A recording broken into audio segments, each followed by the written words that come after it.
It's leading off right here on Fantasy Pros MLB. I am Chris Welch. That is Joe Orrico. And we got a full slate of stuff to talk about across the board, from bets to home run calls to a ton of news. And by the way, for whatever combination, it's like been Noah's Ark of homers. It's just 2 by 2. Everybody had 2 homers over the weekend, these big 2 home run games. I don't know what's going on. Rico, what's up, buddy? We haven't been on the rotation of shows together, but back in action. And yeah, I think you were on a little... You're on that boys trip that I missed. So survive okay? Make any bad choices? Oh, I made plenty of bad choices. Had to take a couple of days off to recover from it, but that's why we got Bubba and Boggs doing great work filling in there. Yeah, it was a nice little trip. And then this weekend, just got a lot of golf in, watched a lot of baseball, had a few drinks. I love the summer, man. I really do love just sitting out there on the patio, watching some baseball. I'm a huge golf guy, so that's always a part of the weekend activities, but just really, really enjoying the nice weather, because here in Canada, we get like 4 weeks of nice weather throughout the entire year. Yeah, good for you. It was 115 degrees. It was the hottest July 20 whatever in recorded history of Arizona. But wow. I'm really happy for you. I'm super happy for you. We get into all the stuff and things. Want to remind you guys, opportunity to win some cool stuff. Whether you want to win some shop code on the FP store, or you want to get some FP premium subscription action going on, you can get that by just leaving a comment on our Twitch. That's literally it. Make sure you're subscribed, of course. Come over, leave a comment, interact in the show, and you're entered in. And you can win that store code, FP premium subscription. If you're a subscriber, you do get a 1.5 time odds boost. And I don't know if you guys know this, but let's flip over. We got some leading off apparel and gear in there. We got new hats. We've got new shirts. There you go, right there. You can see it on the screen here. Actually, that's a unique take. The I love baseball, but the love is the leading off logo. I just put in an order last night for a leading off hat. I have to get a few hats in. I got a little standard FP hat, and I ordered our leading off hat, which should be coming in hopefully in a week, so I can be donning for you guys. But you guys can go over. You can see the ridiculous URL for whatever it is, the fantasypros.com/collection/leading off. But you could use that store code to get some of this stuff, or you could just go yourself, pick up, be the first person to do it. Leading off swag is available for you. All right. In the same vein of making bad decisions, did the Boston Red Sox make a bad decision this weekend? We have to talk about this. I was in shock. And I know this isn't like a blockbuster trade or anything like that, but this trade was so huh? To me, my jaw dropped, because the Boston Red Sox, you guys all know at this point, but they traded Connelly early for Curtis Mead to the Washington Nationals. And Connelly early was being talked about as like a centerpiece trade for Ketel Marte. There was some in that he might be untouchable. And I don't want to be dismissive of Curtis Mead, because I have been a Curtis Mead guy. He's been a really good waiver wire ad. He's done a lot of good things. But Curtis Mead for Connelly early did not make sense. I think everybody kind of generally agreed with that. Connelly early's injured right now. They said he's going to begin a rehab assignment on August 3rd. Curtis Mead is going to end up playing second base. That was the word. Long-term, maybe third base, but currently second base while they make the adjustments. Probably be put in a really good opportunity. But this was a wow trade. This was a trade that dynasty owners, if it were done, might have had to talk about some vetoes here, because there's just so much staying power with Connelly early. And he had really been good before the injury. To trade that part of a rotation piece for, again, I just don't want to be super dismissive of Curtis Mead to be he's kind of this rental thing, but dude didn't make the White Sox roster, and it just doesn't add up. It was such a weird trade this weekend, and it does have some pretty interesting fantasy implications. So were you as jaw dropped as I was, or did this, I don't know, make a tiny bit more sense? I'm still trying to work my way through it all, but I think it does generally make sense, especially from the Nationals' perspective. The Nationals, this is a real-life sell-high type of trade for Curtis Mead. Like you mentioned, Curtis Mead was DFA'd by the White Sox in March, and now he's traded for a guy in early who, coming into the season, I think you and I were both early over Tolley. Yep. Correct me if I'm wrong there, but like, No, this you're is right. a guy that we really, really liked coming into the season. It hasn't gone as perfectly as I would have hoped after seeing the early returns from Connelly early. He has the 3.45 ERA, but a lot of the expected numbers are not great. He's given up a lot of homers, a lot of walks this season. The strikeout upside hasn't been what we've seen in the minors. Swing strike rate, fairly pedestrian, 10%. So he hasn't quite lived up to expectations. But that being said, he's 24 years old. This is a perfect trade for a Washington team, which ranks 30th in Major League pitching WAR.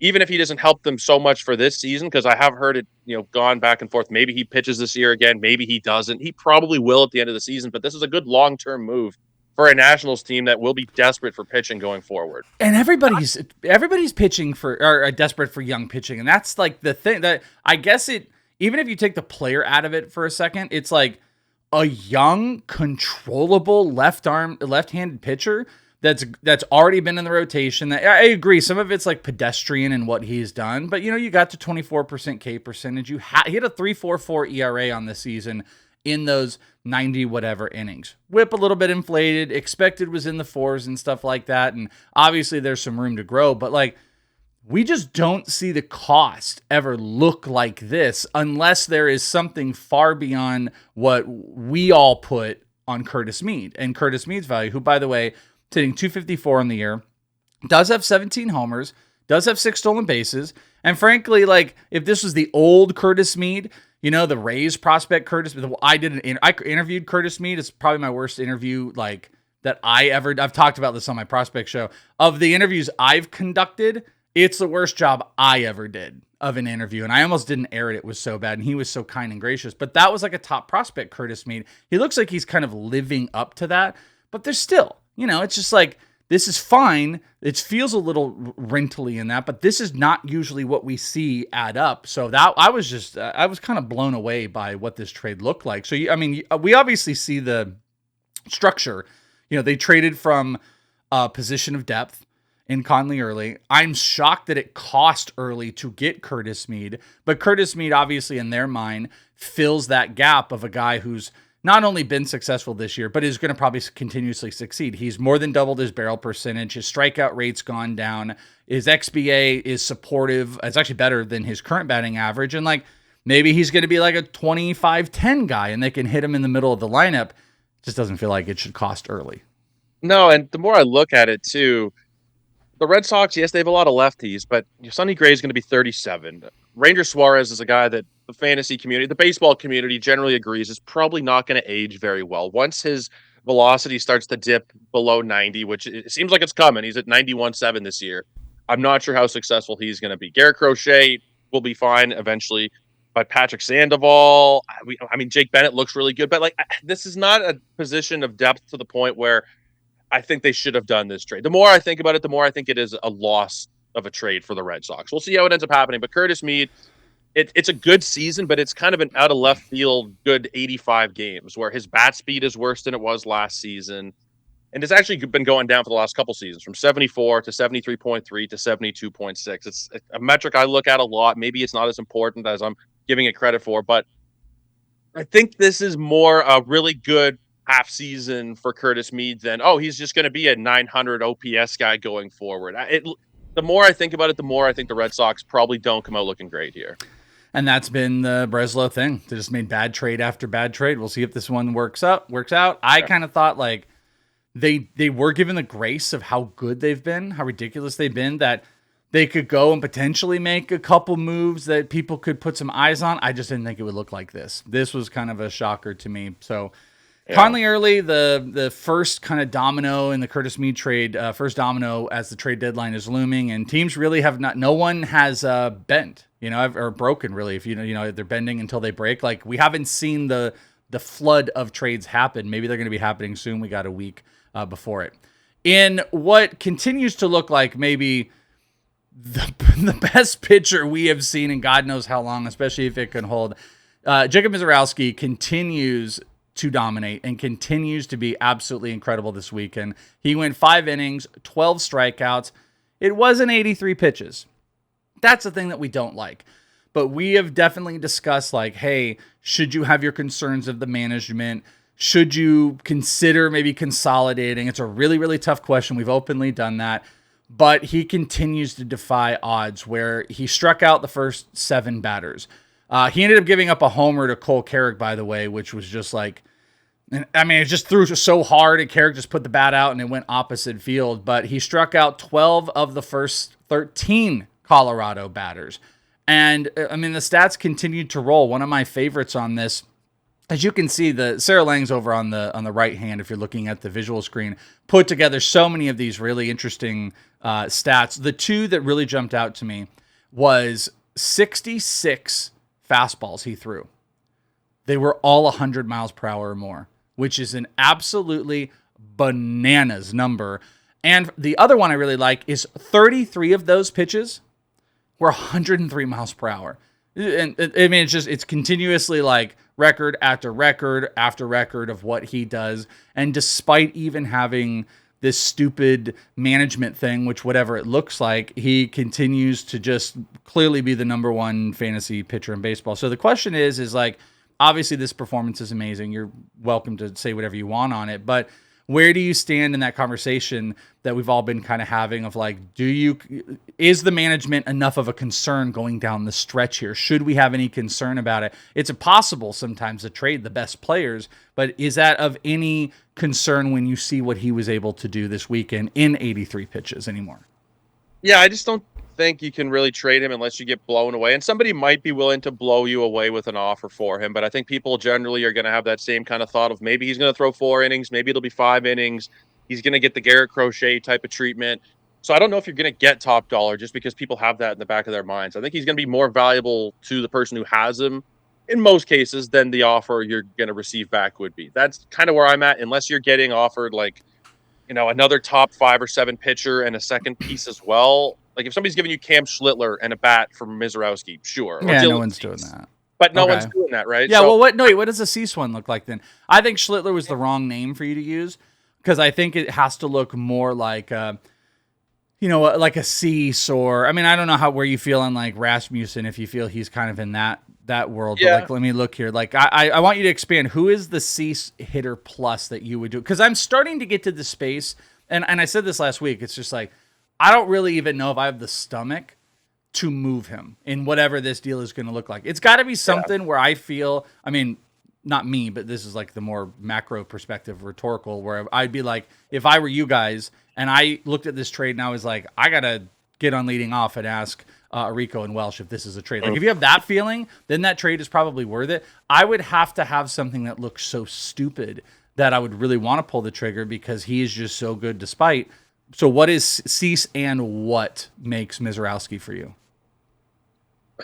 Let's say it's Dylan Cease or any top 10 pitcher there. If you'd prefer like a Wheeler or you'd prefer, Christopher Sanchez, Rasmussen.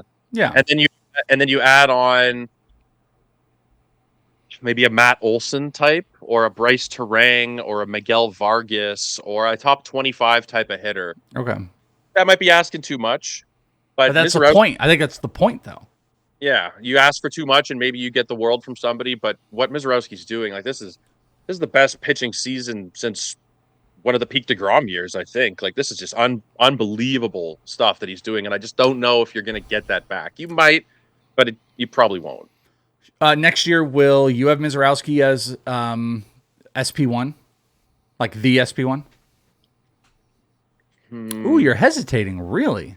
I mean, from a talent perspective, yes, but I really worry about the injury stuff with him. And I know we're horrible at predicting injuries, but like you mentioned, he threw 66 fastballs. They're all over 100. Most pitchers are going to require some kind of surgery at some point. It's going to happen for Misiorowski, and I don't know if I want to be the one holding the bag the year he does inevitably need Tommy John. So I'll probably rank him number 1 or number 2. I don't know if I'll actually draft him there, though. That might make me a hypocrite, but I do worry a little bit about being the guy to draft Misiorowski the year that he does eventually, reach for the arm after that pitch and like, oh man, here we go. He's going to have surgery, and it could happen at any moment. He might last 6 years before he needs it. It might happen tomorrow, but I just don't know if I want to be the one who is rostering Misiorowski, especially he's going to be a first-round pick next season, top 5 pick probably. Yeah. It's a lot for a guy who throws so hard. It's such an injury risk. Well, that's what I was going to ask you is like, I mean, you've already answered it in that you don't want him, but like, He's going to be a first-round pick. He probably takes a place for Skubal where he was going this year, which is somewhere between like 8 and 10, roughly in leagues. Maybe he pushes up a little bit, but I think there are two different discussions are, A, do you invest in a pitcher in the first round? And B, is Jacob Misiorowski so far and beyond the number one pitcher? And I think the only one that's a question right now is if you draft the guy in the first round. Like Misiorowski and what this looks like, my concern always was like he was going to be old school Dylan Cease. You'd have one of these games, and then you have a game where he walks like 5, and it's not happening. Misiorowski's got the best ERA in baseball. He's got the best expected ERA in baseball. The most strikeouts. Dude looks like he could strike out 300 this year. Yeah. So I don't know, especially if you're going to take the training wheels off next year and there's no any management stuff as well. Like I just don't know how we have a discussion where he's not the number one guy. But the discussion of like where do you want to invest in the first round? And also there are so many valuable pitchers. Like Misiorowski is going to be tailed behind Skubal. And then it's going to be Chris Sanchez, and it's going to be Paul Skeens, and then there's Schlittler, and it's just like cool taking Miz, in the 9th overall pick, but you could take like a hitter in the next pitcher, or frankly, you might be able to take 2 hitters in the 3rd round. You might get a Schlittler come back to you. I don't know if they'll really truly be a clump. It's going to be a great offseason discussion. Misiorowski continues to roll. He is absolutely ridiculous, though, and I don't like the management, but I wonder if the management is starting to move itself out a little bit. And I think one way they could really fix that is go be aggressive in the trade market. Go get yourself a Tarek Skubal. Have some protection out there. Get other starting pitchers that can go deeper into games, that protects your bullpen, and that continuously protects a guy like Jacob Misiorowski. And just ridiculous numbers. Also in the ridiculous numbers department is the Washington Nationals, particularly James Wood and CJ Abrams. Maybe the sickest duo out there right now. Both this weekend with double dongs. As mentioned, it was the Noah's Ark weekend of homers as they were going 2 by 2. Wood was 2 for 4, 2 homers, 3 RBI. CJ Abrams, 3 for 5, 2 homers, 3 RBI. And they both look absolutely berserko. As you can see on this, they're the only team with 2 players in the top 10 in homers this season. They have 2 guys in there. 6 is James Wood, and CJ Abrams is 8, which is just crazy. Season-long totals, James Wood is hitting 271, 30 homers, 15 stolen bases with 96 runs, comical, and 72 RBI. But CJ Abrams doesn't get enough of that love where he should be next. And I said this last week when you weren't around, dude. You and I screwed up in our 2-round mock, even though it was a 10 team, because CJ Abrams belonged to be there. And frankly, he belonged to, I think, be in the first round. CJ Abrams is hitting 297, 27 homers, which, by the way, is the most by a national shortstop in history, passing Ian Desmond. 17 stolen bases, 66 runs, and 82 RBI. That's as good as what James Wood is doing, if not maybe even more impressive. It's more stolen bases, better batting average, more RBI. He really tails in the run department, but I mean, he is in tow there. These are both first-round picks. I know we're talking very macro level of baseball right now, but they just had a ridiculous weekend.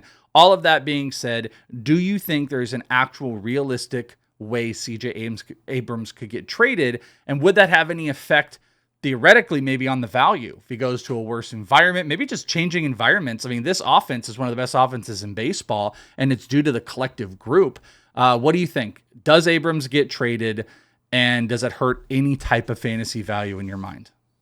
I honestly hadn't heard much of Abrams being traded rumor. I don't think it would make a ton of sense for them to do that. I mean, they struck gold with him, but why would they trade him? Unless because crazy offer back. Yeah, the rumor is because he's a free agent in 2028, that this team, how it's constructed, they may not feel. This is the rumor that's going out there, is that they may feel that they are not competitive into next year. So the problem is if you're not competitive until 2028 truly, and you've got a guy who becomes a free agent in that year, can you afford to re-sign him? Will he want to re-sign? So it's one of those situations where they could get a king's ransom, and at this point they can get a king's ransom for him. Yeah. I mean, you look at any of the costs on what the trade market's putting out there. If you've got a year and a half of production for what is the best shortstop, I mean, this right here, what is this guy's Twitter handle? I need to look here again. This is baseball WRLD _. He puts out some good tweets where it shows right here. He's number 1 in WRC plus at shortstop by a wide margin right now. It's 150 WRC plus. The next closest is Otto Lopez in the 130s. Like, it's going to cost everything. It'd be a massive, massive trade. So I agree. I don't know if it makes sense, but they're coming from this of being like, they don't know if they can re-sign him. They can bring him back. And just imagine they could probably get a haul that looks similar to what they got for Juan Soto. I think it would look in the general ballpark of being the same. Maybe it's hard for me to believe that they could get that kind of haul, but maybe they could. If it's out there, then they should take. But why not? It's like he's the best shortstop in baseball from a WRC plus standpoint. He's one of the best top 15 players in baseball, and he's got a year and a half of control. Why would he get less than 3 like great prospects? Well, Soto, in my mind, especially at the time of that trade, is just in a different world of baseball player than CJ Abrams. And that maybe it's a little bit more for sure. He's a better player. Abrams, the offensive stuff has been unbelievable this year, but I think teams will have to figure out whether or not they think this is the real version of CJ Abrams moving forward, or if he's more the 24-25 version. Offensively, I think he's a good player either way, but is he an MVP level hitter every year going forward? I'm not sure the ceiling is quite that high on a year in and year out basis. And also defensively, he's not good. He is really, I think he's a second baseman in the long run as opposed to a shortstop. -8 fielding run value, -11 outs above average. So that might hurt a little bit of the trade return as well. If I'm Washington, it's a guy I'm probably trying to lock up in the long term. I think that with him and Wood, you have such an amazing offensive duo there. I would want to keep them together and let them have their primes together for this team. It's a new regime in the front office this season, and I would imagine they'd be smarter than the previous one, which is a pretty low bar to cross. But if I'm the Nationals, unless I get a stupid offer, I think CJ Abrams is staying in Washington. Yeah, and by the way, I'm not saying 1 for 1. It's the exact same on Soto. Soto definitely had a presence that's a bit higher, but I'm saying the general space. We're also a couple years out. Price of the brick gets bigger. You know what I mean? Look at what Connelly, look at the Curtis Mead cost. Now put that on what is one of the better players in baseball. I'm just saying the trade is going to look big, but I don't know what that trade looks like. And frankly, I feel like every team is just trying to kind of press themselves into being like, well, we don't really need, no one wants to spend. The Red Sox want to spend. And some in the Red Sox, in that world, still believe that the CJ Abrams to Boston could be an option as well. But, it's a hefty price. And just really quickly on your CJ Abrams, what has changed? His barrel rate has almost doubled. It's 11% barrel rate. His hard hit rate's the best of his career. He's getting the ball in the air more than he's ever done. His pulled air percentage is at a career high, and his pulled air to hard hit percentage is up over 10%. I think from the 50s to the 60s. So he's made some very, very significant changes in his game that I don't think is relative to the guys around him or the ballpark or anything like that. So I think if you take that all at surface level, he's taken another step up, and there is still some more control. It's just, can they get him? I think it is going to be really hard for any team to trade him. It will be a blockbuster trade if it happens. I'm telling you right now, it will be. I think it's going to be a surprising name if it happens, but I kind of don't think it does, because I think at this point the Nationals might behoove themselves to just build around some of these young guys. But we'll see. CJ Abrams and James Wood, though, absolutely ridiculous seasons.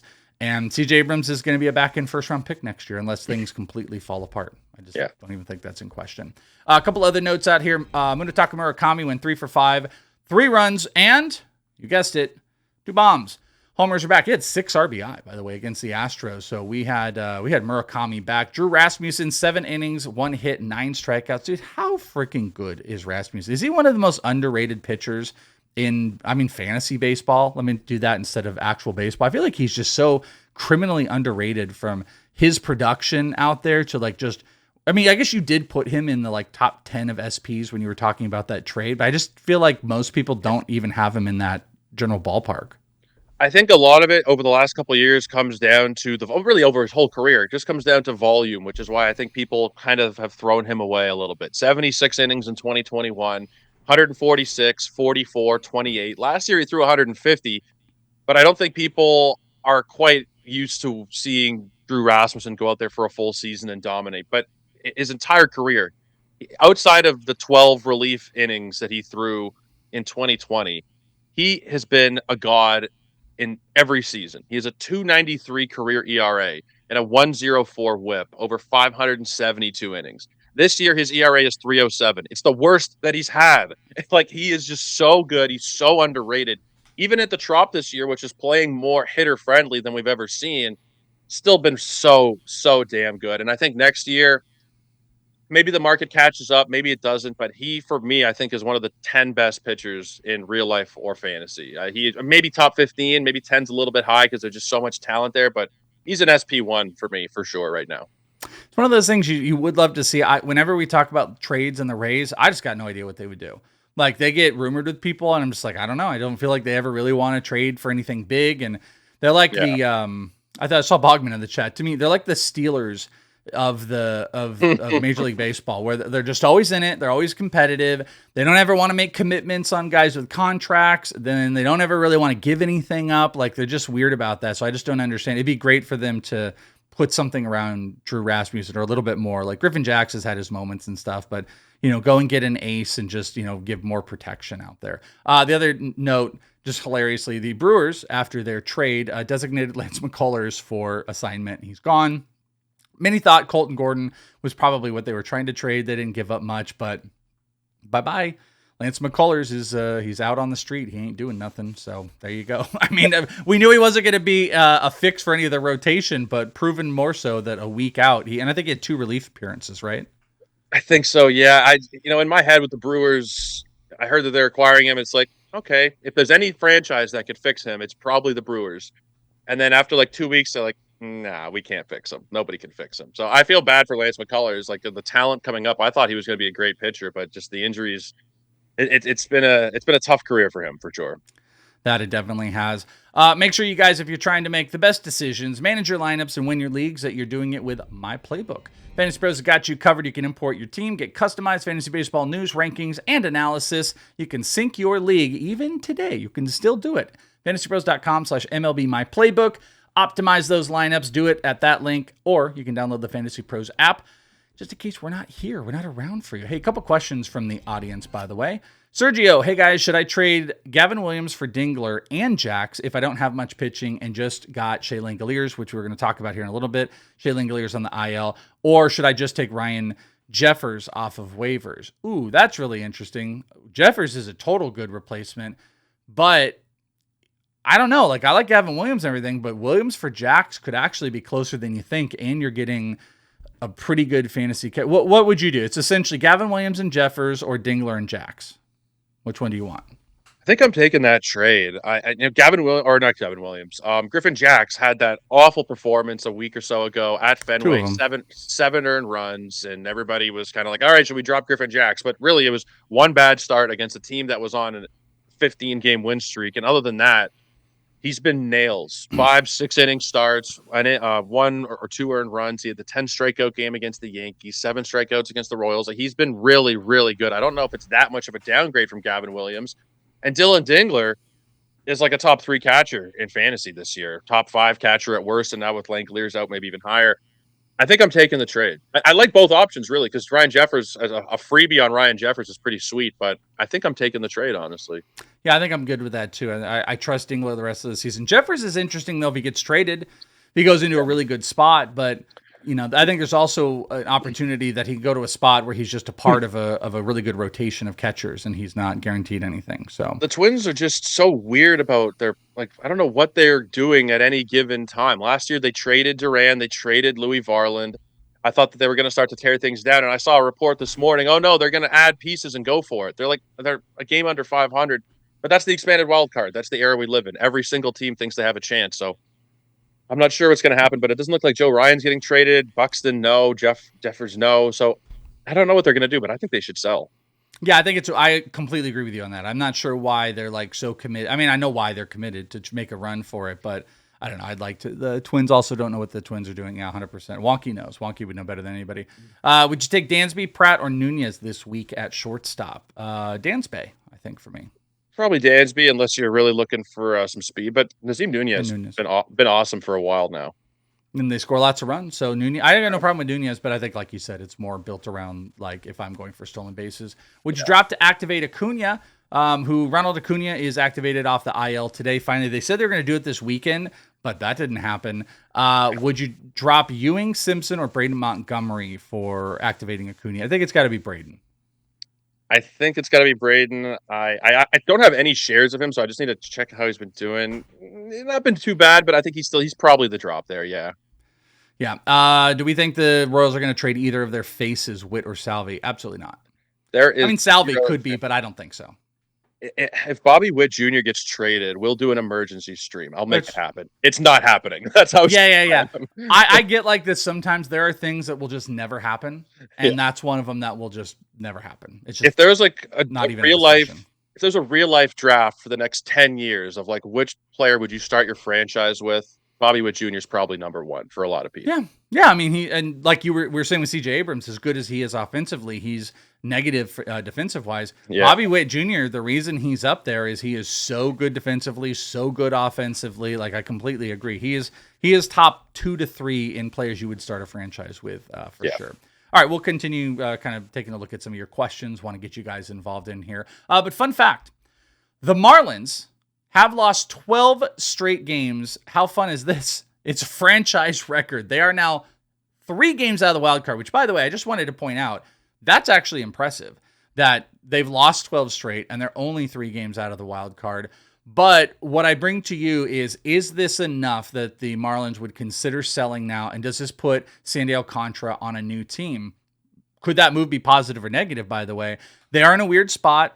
I think if they were to lose like 2 more and continue this kind of route, they would have to sell out. But there's also a team they need to stare at themselves after this horrifically bad run here. Do you think Sandy Alcantara is going to be on the move after a franchise record losing streak? It's a very fun fact, Lee. It's also under our deep dives in here, but I thought it'd be better put out as a fun fact. So what do you think? Is Sandy going to be on his way out if the Marlins start to move, and do you think they do?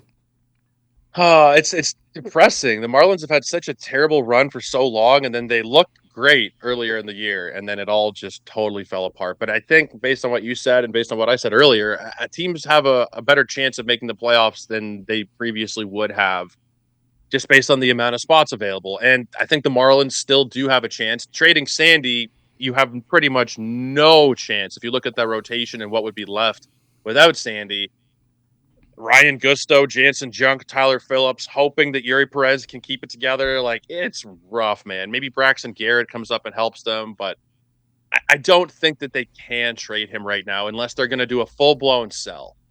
And if they are, that's what I'm at. Do you think that's off the table then? And I don't think, unless we see them lose like every game from now until the deadline, I don't think that they can do that to themselves and their fans. And I wonder how they're going to reconcile the business aspect versus, the fans and selling tickets part of it. But like a team that looks really solid this year. Otto Lopez has been great. I love Heriberto Hernandez. Liam Hicks has been an awesome story. And I think if you sell Sandy and you start to sell off, I think a lot of the fan base will really turn away from them. Oh, you mean the 500 fans will go to 300 that show up? And that's a good point. And that is a good point. And maybe it's not something they'll consider so much, but I just think the momentum you had earlier in the year as a team, if you sell Sandy, I think that you sell everybody at that point. And I think Sandy's gone. I think he's gone. They're only 3 games out of the wild card, which I totally understand. They're 10.5 games out of the division. They're 4th in the division. And despite being 3 games back, they have 4 teams in front of them that have a wild card spot. They have a losing under 500 record, and maybe more importantly, Sandy Alcantara only has 1 more year left on his contract. It's a option. It's a club option for 2027 at $21 million. That's fine. They can trade him in the offseason, but the return for trading him in season to help this year and get a year and a half of him versus trading him in the offseason for 1, I think the return definitely does change. You got teams on their back. I think the Marlins do it. I think they consider it, and I think they get a little bit further out as this goes on. But 0-10 in the last 10, 12 straight losses is a brutal blow, but this wild card thing makes it all finicky and kind of annoying when you want some guys to be traded. In the rookie department, as Merlin Valdez, 2 for 3 with a homer, a walk, 2 RBIs, couple more runs. He continues to roll with his 14th home run, which is absolutely ridiculous. His strikeout rate's still up there, but as Merlin continues to, the Magic Man, the Magician, continues to roll. I actually just got that like a couple minutes ago. The Merlin as Merlin. That's why I did not click to me until then at all. But my brain doesn't work like that. Another Pirate on the opposite end, Braxton Ashcraft, struggled. There's another struggle outing on Sunday. 4 earned runs, 7 hits, a couple walks in 6 innings. I think we talked about this last week, didn't we? That you did have some concerns about Ashcraft, and I think you felt like maybe it was going in the wrong direction. So this probably fed that fire a little bit more. Well, it's funny, Welsh, because you and I did the thing a few weeks ago about like Braxton Ashcraft or Paul Skeens, and since I said Ashcraft, he's been awful. Now Skeens hasn't been great either. I think Skeens had 5 earned runs on his ledger on the weekend, but yeah, I think a lot of it does seem fairly unlucky. Like if you look at the game where he allowed 5 earned runs against Philly, it was still 8 strikeouts and 1 walk. The other day it was 5 strikeouts, 2 walks. Like that's generally what I'll still defer to when a pitcher is going through a bit of a rough phase. The BABIPs in those games where he's had the bad outings, 368, 467, 385, 385. So I'm still a believer. I'm still a believer in Braxton Ashcraft. I think if you wanted to bench him right now while things are a little rough, I wouldn't really hold it against you. I'm just going to pull up the schedule and see. It looks like the Cubs he has next. I think I'm still just starting him, honestly. I think I would just keep rolling him out there. Apologies, actually. It's at Cincinnati next. It's not the Cubs. Cubs was the previous one. I think I'm still rolling him out there. I believe in the talent, and I think this has been more just a rough few starts than anything that we should take super seriously with Braxton Ashcraft. It might just be me. I might be overly optimistic because I've been a fan of him going back to the preseason, so I might be a little bit colored with bias there, but I think the skills are still intact. The strikeout to walk rate still 20%. A lot of stuff to still like here. CCD, interesting. He said, if we can't trade Ashcraft, do we hold? A guy like Brandon Young is on the wire. So do you like Ashcraft significantly over Brandon Young?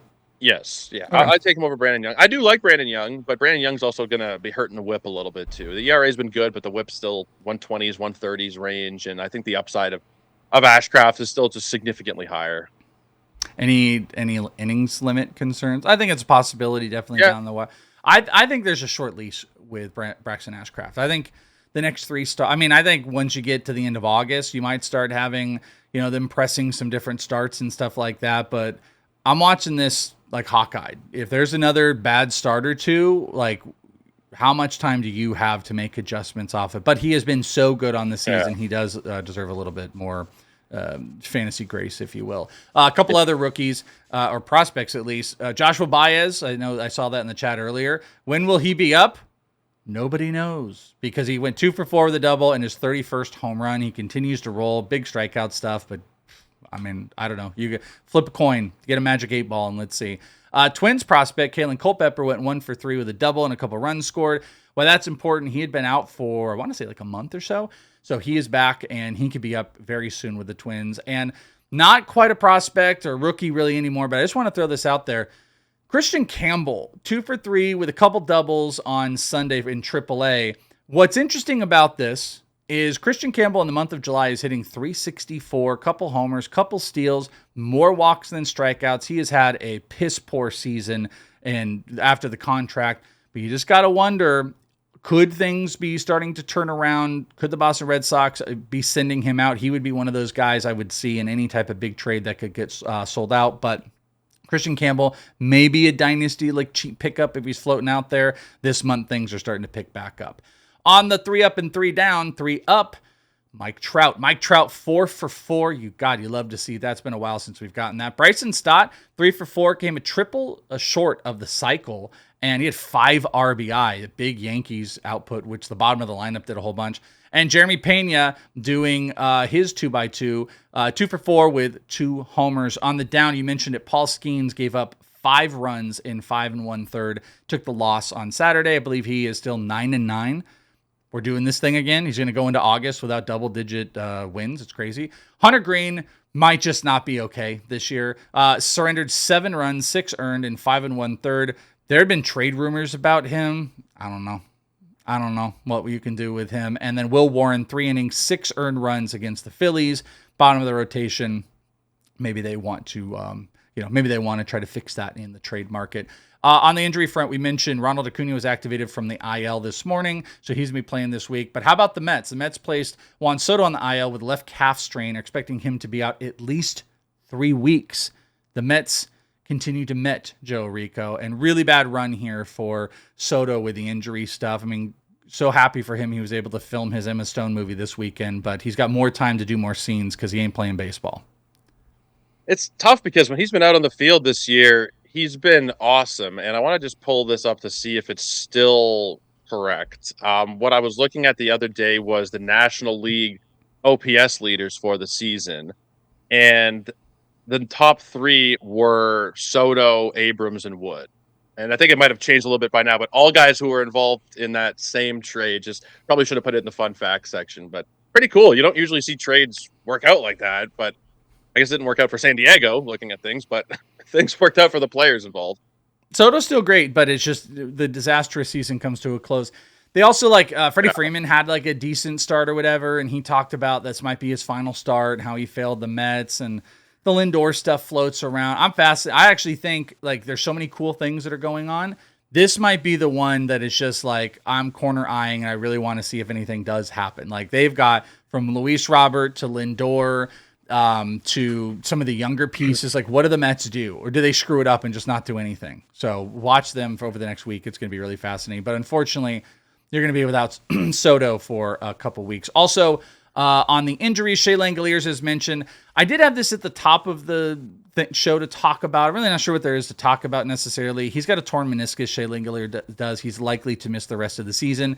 Also likely to not get traded now. It's a brutal blow because that was a top 3 or 4 fantasy catcher. So Ryan Jeffers is probably going to be one of the top guys to go and pick up off the wire if available. Maybe I kind of like Francisco Alvarez, or he's in trade rumors as well. So those would be my replacements for Shea Langoliers. Any additions you want to throw out there?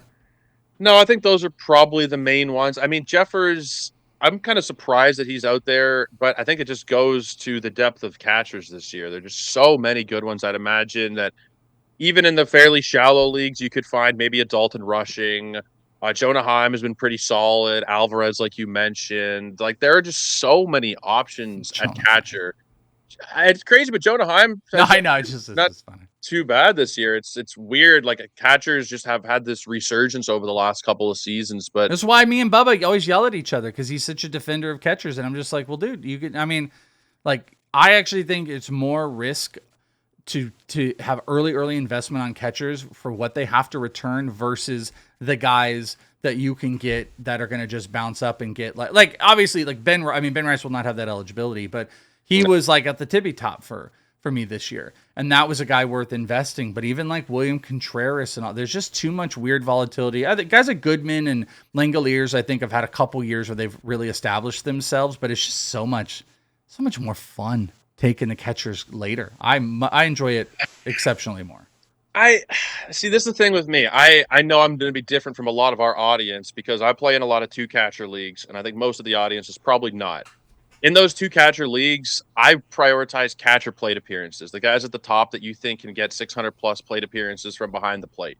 There's not too many of them, but I think filling that spot in those leagues with a guy that you think can get the 500, 600 plate appearances versus waiting and taking a guy who's in the 300 to 400 range.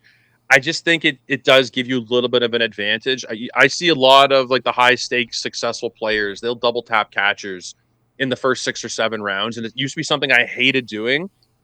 And if it misses, it feels awful like it does with every other position. But if you drafted Ben Rice and Drake Baldwin this year, you're laughing. You're doing great. If you drafted Cal Raleigh, you're like, why would I ever take an early catcher? But I think most strategies, it just comes down to the specific names that you ended up landing on. You know, I'm not taking relievers early. Well, what if you took Mason Miller? You know, like every strategy can work. Nothing is black and white. People talking, there's so many people that talk in exacts, and there's no exacts in any of this stuff where, hey, I don't invest in early except, there's a couple amazing guys, or, I completely agree. It's just an overarching thing that Cal Raleigh failed you. where Drake Baldwin didn't fail you, or, going in and being like, I'm going to take Alejandro Kirk later. That failed you to your late catcher versus a Dylan Dingler. So obviously I don't speak in exacts. You don't speak in exacts. I know there's plenty of people that do lots of shows and stuff. That ain't happening here. The other injuries, Yankees placed Cody Bellinger on the 10-day IL. That's not good. Hamstring strain, and Spencer Jones was called up. Corey Seager is taking some live BP for the first time since that back injury. That happened, I believe, yesterday. Matt Chapman is making some progress in his rehab on the abdomen injury and could be activated on the Giants' next homestand. Daniel Palencia is on track for a rehab assignment the week of August 3rd. Maybe closer coming back. And Blake Snell is going to make another rehab start on Wednesday, and then will likely only need a couple. They're saying a couple more before his activation. I don't know, maybe even a little bit sooner. So there you go. Those are the injuries. That is all the stuff and things. And that is going to take us to some home run calls. Let's take a look at the home run board, where Hi Cubby sits high atop his minions, his people below. He says, hello, the king of the home runs with 46, Lee Goldman with 41. We still only have 2 people in the 40s. There's quite an interesting gap going on there. Whips and SoFlo is out there. I couldn't even tell you where I'm at. I don't even remember who I had because I was out Thursday, Friday. I know I was getting close last time, but I'm still, I think, pretty far from the board. 30 is the low marker here. So home run board right there for you. Making those calls in the Discord. The Juan Soto jersey is going to be up for play. Hi Cubbies is running away with it. So let's talk about our home run calls here. Who do you got for your home run best bet? Yours actually is the one I almost did, but then I was like, he can't continuously just keep hitting homers, can he? But you see, when it's 42-year-old Max Scherzer on the mound against James Wood, I think he could probably go for a home run hat trick. I don't know why Max Scherzer is still pitching at this point in time. It's his 42nd birthday. Happy birthday, Max. You've had a great career. It's time to go sit on the rocking chair on the porch. He has a 10.23 ERA. He has a 173 WHIP. He has allowed 9 homers in 22 innings. That's a 3.68 homer 9. 2.01 last year, 1.45 the year before. The late career Max Scherzer is a pitching machine when it comes to allowing homers. James Wood, CJ Abrams, Luis Garcia, anybody on the Nationals I'll take today. But like I told Bubba on Friday, I'm not playing it cute anymore. I had Yordan Alvarez over the weekend. I'm going with James Wood today. Don't blame you. I'm a little bit cute. I'm going with Wilyer Abreu going up against Jack Perkins with the A's. Perkins give up 5 homers over his last 3 outings. Boston, I think it's time to roll. They continue to roll. This is also in Sacramento, so I really like Wilyer in this spot. So go with my boy Wilyer Abreu for the home run call. Also want to remind you guys, I talked about on the last show I was on, and something we'll do a little bit more regularly, but let's pull this up. Over on Betting Pros, this is something you guys could take advantage of, whether you're betting or making home run calls. And something I'm just going to throw this out here, I might start experimenting with is the amount I feel like this hits on doubles. Like home run calls are tough to make in general. That's why they're big odds. You could, bet a home run every single week, get 4 of the 5 wrong, you get 1, and then all of a sudden you're back in positive ROI. But also the amount that this hits on the over 1.5 total bases is something I think is interesting. But on Betting Pros, we've got the best home run bets model page, bettingpros.com/homers, that you guys can go and check out. If you sign up with Betting Pros, you can check all of the bets, but right here, you can see some of the best bets for home run calls, which we have, I believe, CJ Abrams, Eugenio Suarez, and my camera is right in the way, but hit probability, and then as Merlin, the magician, is out there with home run probability, CJ Abrams at 30.3%. So that is your Max Scherzer love right there. It also talks about what they've done over the last 10. He has the highest edge of any hitter today at 8.1% according to the model. And then you guys can look through it, but your 3 home run calls here, Eugenio Suarez, CJ Abrams, and his Merlin Valdez on the MLB best home run bets. It changes daily. It's got lots of information you can click, and you can see variables like the weather and the pitching matchup, what boosts it positively. But go check it out today, bettingpros.com/homers. That is the vanity URL, bettingpros.com/homers. Those are the system plays, and we'll track and see how that goes today. See if any of those picked up. Yesterday, as Merlin Valdez was number 1, and he dropped that bomb, so that was a good win for the model.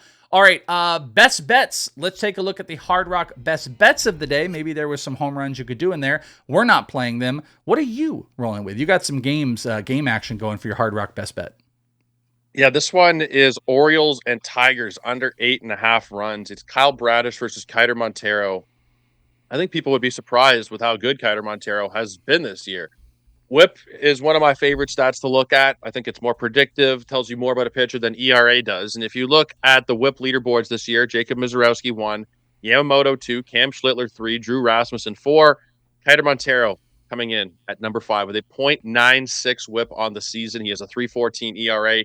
He's been awesome whenever he's been given a chance to start, going up against the Orioles. And Kyle Bradish, who was a bit of a punchline for the first couple months of the season, 2.96 ERA, .86 WHIP over the last month. So targeting two really good starting pitchers who are on a roll, under 8.5 runs at -110. I'm going to go with in the strikeout market, and I'm going to go with Peyton Tolley, who's up here. Peyton Tolley at 6 strikeouts plus, 26% K percentage, going up against the Athletics, who are 8th worst in strikeouts per 9, averaging around 8.5 per on the strikeout. So I'm sticking with the Red Sox kind of across the board. He's been hot. He's hit this marker over the last couple. The A's strike out a decent amount. Tolley with that high strikeout percentage. I really like this number. It's not super juiced up here. Sacramento makes the ball fly, which I think makes people like a little bit scared of that one, but that is what I am going to be going with for my Hard Rock best bet of the day. And you guys can go and check out Hard Rock Bet today, where you can score 150 in bonus bets if you win. Just place a $5 bet, and if it hits, you'll not only get the winnings, but you can also get an extra 150 in bonus bets. Go and check out all the great promos and all of the great action you can get in on at Hard Rock Bet, because you don't have to just be in Florida. There's a ton of other destinations. Just go and download the app today. That's Hard Rock Bet. There you go, friends. That is the episode. The over 50 minutes cashed if you played that. I actually thought we were pacing really well, and then it just wasn't going to happen. Me and Orrico got too much to talk about. We got too many things that are going down there. Notes, tomorrow, Prospecting with the Welsh will not be on the show because I am not on the show, but the video will be here. It'll be on the channel. So I will be recording it solo action, and then it'll be posted up on the YouTube. So if you're looking for Prospecting, it's going to still be there. It'll just be a little bit different. So make sure you are locked into that. I think it's Bubba and Orrico tomorrow. Does that sound correct? I think. Yeah, we don't know, but we'll say yes. Sure. Yeah, sure. I think that's what it is. What I told the people on Friday is that you tune in. It might be me and you, might be me and Bubba, might be you and Boggs. Bloomfield could show up. Who knows? Anybody could show up at some point here. So a little bit of a surprise every day at 12:30 Eastern. Well, I'm Monday, Wednesday, Friday this week, so I can tell you that. But Make sure you're tuned in. Make sure you subscribe to the podcast. Watch us live, twitch.tv/fantasypros, as many are doing here. But if you're watching after the fact, come and hang out with us live. And if you miss it, guess what? You can get it on YouTube, where we've still got our shorts. We're going to go do a trade short right after this, and then Prospecting with the Welsh will be up there. So make sure you hang out and do that. Thank you guys so much for hanging with us. For Joe Orrico and Seth on the ones and twos, I'm Chris Welsh. We'll talk to you next time right here on Fantasy Pros. It's leading off. We're out. Peace. Get out of here. Peace. Beat it. Who needs you? I'm sorry, baby. I'm so scared of being alone. I want to be a nobody. I want to kiss you all over and over and again.